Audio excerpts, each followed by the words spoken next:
Is this stock a strong buy, breaking out on the latest news, or are, lagging sell signals warning us of an undervalued trap? Right, that's the big question. Because you pull up a chart, right, and you see this massive, near 10% daily green candle, and, I mean, the instinct to just instantly chase that breakout kicks in hard. Oh, absolutely. It's human nature. But then you peer beneath the price action, and the underlying indicators are just completely fracturing.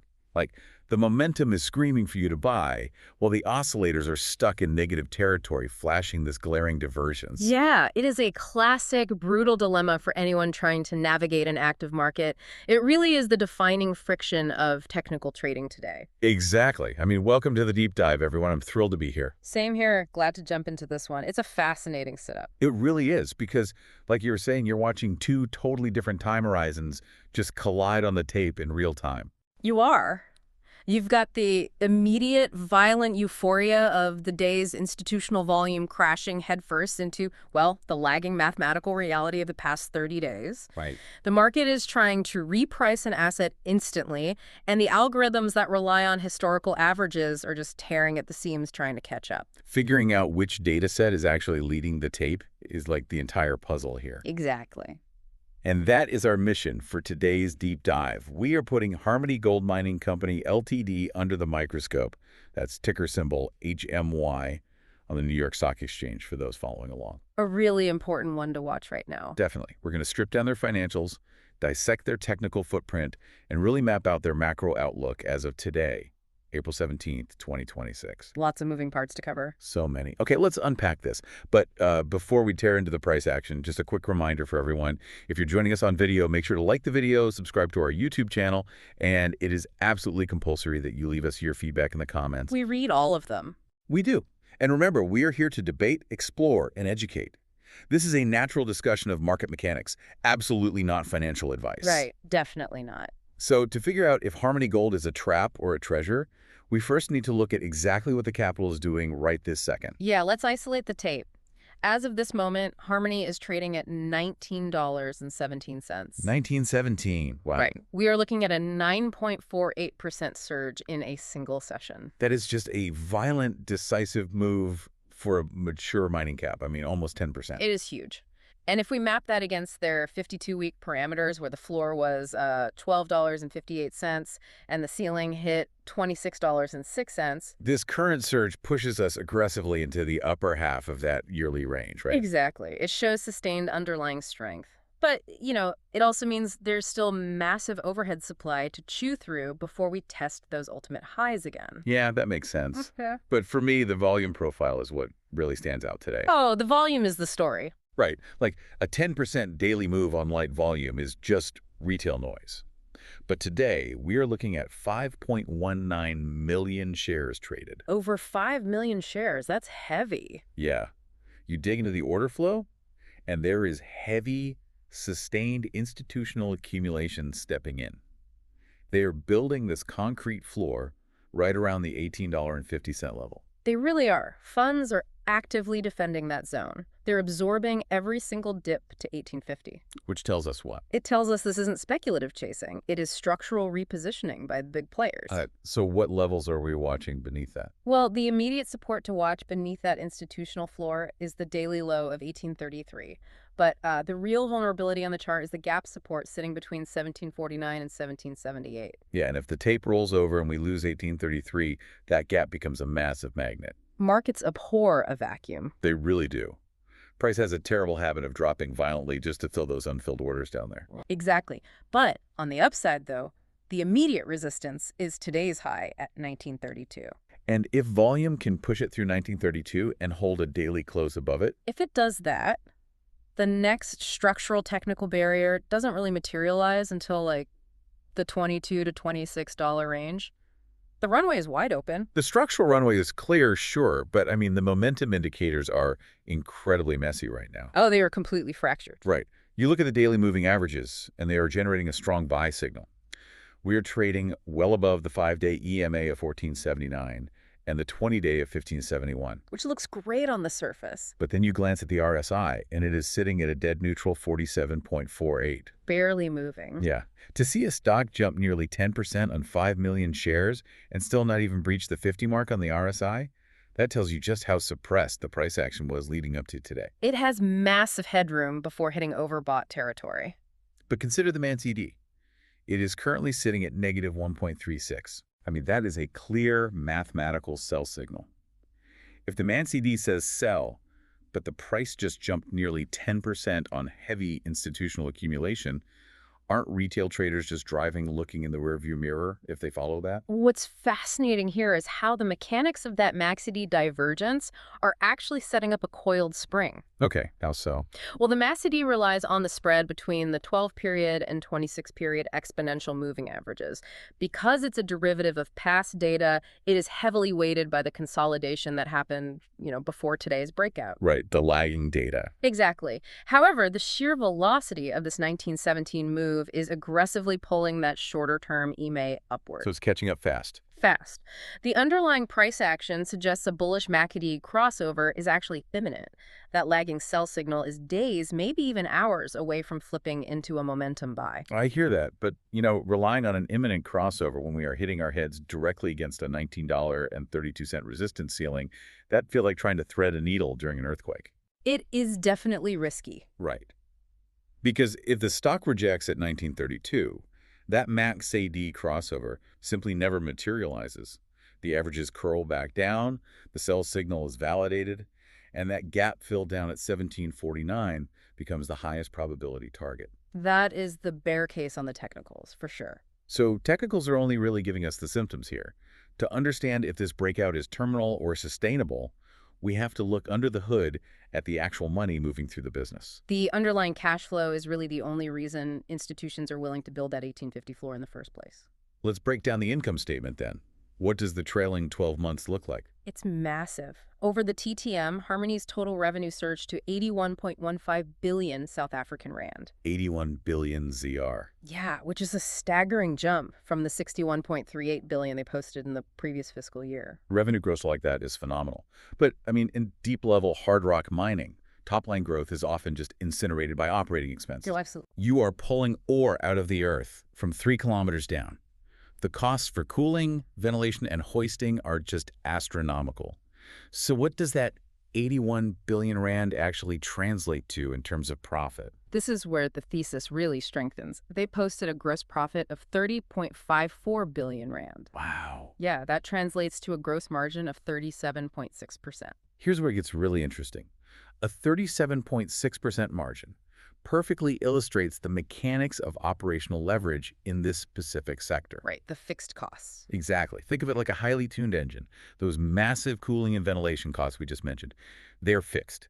It costs Harmony the exact same amount of capital to run the shaft, whether gold is trading at $2,000 or $2,400 an ounce. That's the beauty of it. Right. So when the spot price of gold rises, the cost of extraction remains flat. That delta doesn't just improve the balance sheet. It creates this explosive burst of speed, an explosive surge in free cash flow that falls straight to the bottom line without any proportional increase in capital expenditure. And that operational leverage is fully realized in their net income, which hit 16.28 billion rand over the TTM. Huge numbers. What is that in USD? For the US-based capital, looking at the NYSE ticker, that translates to a diluted earnings per share of $1.57. $1.57 EPS. Yeah. When you are generating over $1.50 in pure earnings on a stock trading at 19 bucks, you really start to understand the institutional appetite here. You do. But let's look at the balance sheet and the capital structure, because the historical fatal flaw of gold miners is that they carry these crippling debt loads just to finance shaft sinking and infrastructure build-outs. Right, they leverage up. Yeah, and then when gold price is correct, debt servicing just eats them alive. So how exposed is Harmony's balance sheet right now? Strikingly unexposed, actually. They are sitting on $7.35 billion in total cash for the most recent quarter. $7.35 billion in cash. Okay. And more critically, their debt-to-equity ratio is sitting at a remarkably low 25.47%. That is crazy low for a miner. It really is. In an incredibly capital-intensive industry, running a sub-30% debt-to-equity ratio effectively removes the near-term risk of financial distress. Add in the $15.13 billion in levered free cash flow over the trailing 12 months, and you realize they aren't just surviving, they are armed to the teeth. They are throwing off mountains of That's cash. right. Miners usually run leverage to the hilt, but Harmony is running incredibly lean. This isn't just a safety net for a rainy day, it's a strategic war chest. So how are they deploying that $15 billion in cash flow? Well, they're using it to engineer a complete corporate pivot. They are funding massive global copper acquisitions entirely out of free cash flow, bypassing the debt markets completely. Wow. Yeah, it is a highly aggressive capital reallocation strategy that we will dissect in a moment. Okay, so synthesizing all this. Yeah. We have expanding gross margins at 37%, massive levered free cash flow, basically zero crippling debt, and heavy institutional buying on the tape. The fundamental picture is incredibly robust. It is. Yet the consensus rating among analysts right now is just a tepid, moderate buy. And the average 12-month price target is sitting down at $16. Yeah, that $16 price target is really the focal point of the debate right now. Because we are trading at 1917 today. If the consensus target from the professional modeling desks is $16, anyone buying this breakout is paying over a $3 premium above what Wall Street thinks the company is worth a full year from now. Exactly. To a retail trader looking at those metrics, this looks like a textbook value trap waiting to snap shut. The market is dangling a near-term breakout, but the terminal valuation is pointing straight down. So why is the smart money buying into a perceived trap? This raises an important question about the velocity of institutional research versus, real-time market mechanics. Right. Analyst price targets, particularly in highly cyclical commodity sectors, are often just as lagging as that MANCD indicator we analyzed earlier. Oh, interesting. Yeah. Sell-side analysts do not update their discounted cash flow models every single time the spot price of gold moves. That $16 average target is heavily weighted by models built 3 to 6 months ago. So that target is essentially just a ghost of the stock's previous valuation environment. Yes, exactly. But when you look at the immediate reactions following their massive earnings report in March, the consensus begins to crack. Who's upgrading them? HSBC just aggressively upgraded their rating to a buy, and Morgan Stanley bumped them to an equal weight. Okay, so the big desks are moving. Yeah. Yeah. Behind closed doors, these institutional desks are furiously revising their models upward to account for the sustained gold prices and that massive free cash flow. Makes sense, because if we evaluate the current multiples, Harmony is trading at a price-to-earnings ratio of 12.22. Which is low. Right. If you contrast that with peer group operators like Goldfields, Yeah. a 12 PE for a company expanding margins at this pace is objectively cheap. Very cheap. But the market is highly efficient. A 12 PE on a debt-free cash machine implies the broader market is pricing in a severe terminal risk to those cash flows. They don't believe those 37% margins are sustainable. And that brings us directly to the bear case. Let's hear it. Well, retail traders see a 9% surge, they lock their eyes on that 1932 resistance line, and they buy the breakout blindly without factoring in the localized systemic macro risks. Right. Because Harmony's operational footprint is overwhelmingly concentrated in South Africa. Yeah, let's test the thesis of that discount. Because gold is priced globally in dollars, sure, but digging it out of the Witwatersrand Basin is a localized physical reality fraught with friction. It is incredibly difficult. So what are the specific systemic vulnerabilities crushing that valuation? What's the worst-case scenario? The foremost threat is Eskom, which is South Africa's state utility. Right, a power grid. Exactly. Deep-level mining is inherently dependent on massive, uninterrupted power for hoisting ore, pumping out groundwater, and running refrigeration plants 3 kilometers underground. And the grid there is struggling. The South African grid is notoriously unstable. It's plagued by rolling blackouts, or what they call load shedding. So what happens when the power drops? When the grid drops, Harmony has to rely on diesel generation just to keep the mines from flooding and to maintain basic ventilation. That sounds expensive. Extremely. It doesn't just halt production, it causes operating expenses to go parabolic instantly. And even if the power grid holds, they are dealing with massive currency exposure, right? They pay their labor and utility costs in South African rand, but they sell the extracted gold in US dollars. Exactly. The extreme sensitivity to the ZIRR to USD exchange rate acts as a constant headwind. If the rand materially strengthens against the dollar, Harmony's local operating costs inflate in relative terms. Which directly compresses that pristine 37.6% gross margin. Yes, it eats right into it. But the friction isn't just economic. The physical reality of deep-level mining carries severe human and regulatory risks. There were very sobering developments recently at their South African operations. Yeah, unfortunately there were. There were recent fatal safety incidents at both the Moab Khotsong and Target 1 mines. Beyond the obvious human tragedy, which is just devastating, the mechanical impact on the business operations is immediate and severe. How does the South African regulatory framework respond to these incidents?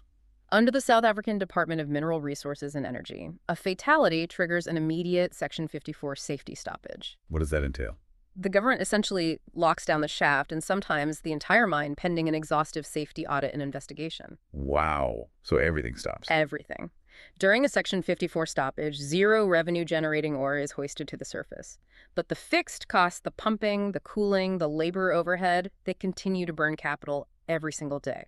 So if the stock rejects at that 1932 resistance, and another Section 54 stoppage coincides with, say, a bout of Eskom load shedding. It gets ugly fast. Yeah, that $16 analyst price target isn't a lagging indicator anymore. It becomes a highly probable magnetic baseline. The operational leverage works in reverse just as violently.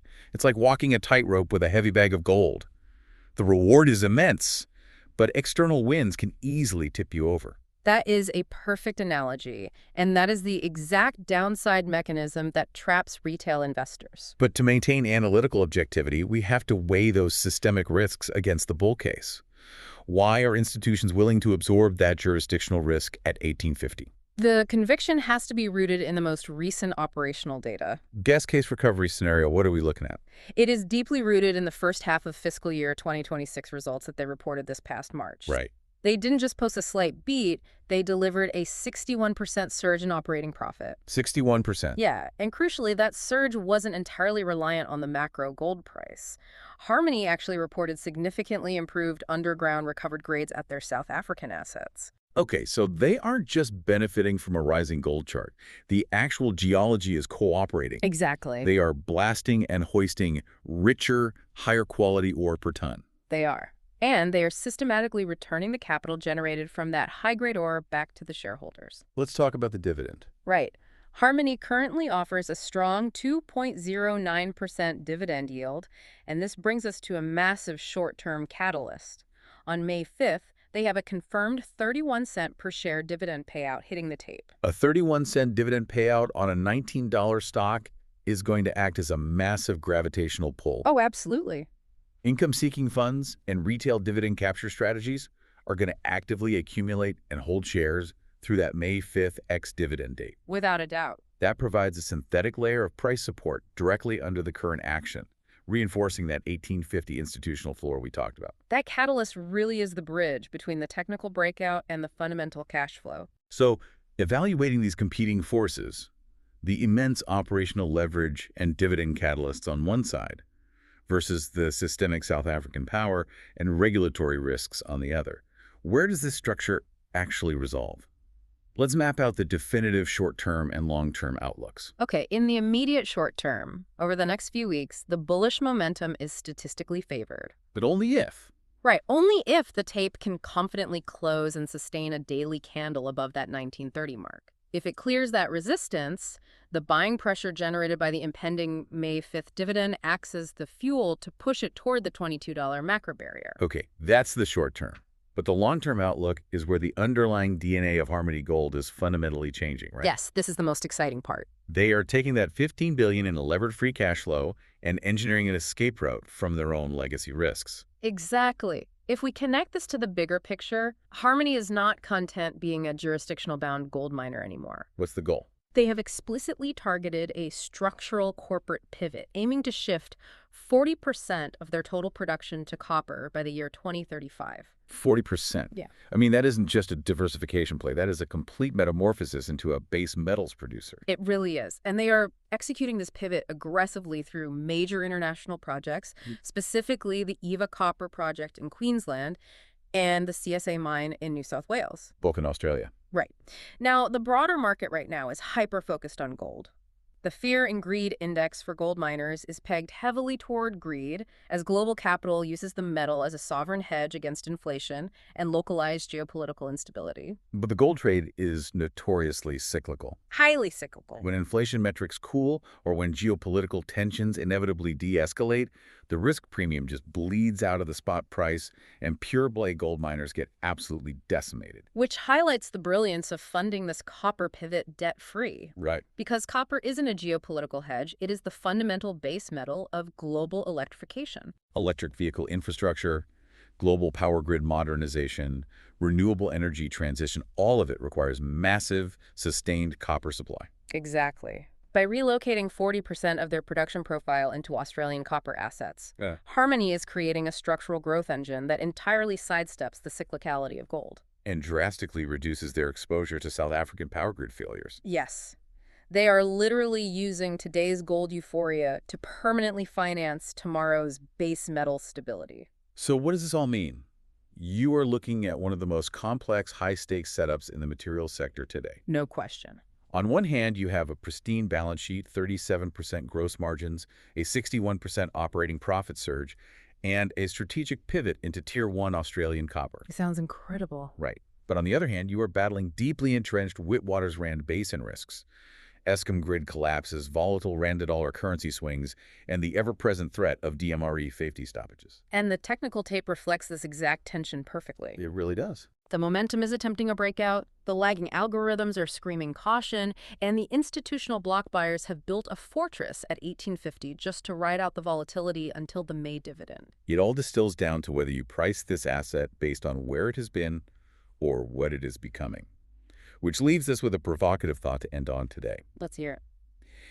If Harmony successfully leverages its current cash flow to shift 40% of its production to highly sought-after copper assets by 2035, are we fundamentally mispricing this stock today by continuing to evaluate it purely through the lens of a cyclical South African gold miner? That is the multi-billion-dollar question the market is trying to answer right now. And we want to know how you are answering it. Make sure to like the video, subscribe to the channel, and drop your specific take on that cliffhanger question in the comments below. Is the street completely blind to the Australian copper pivot? Or are the systemic South African grid risks just too heavy a burden for this stock to ever overcome? Let us know your thesis. Thanks for joining us, and we'll catch you on the next deep dive.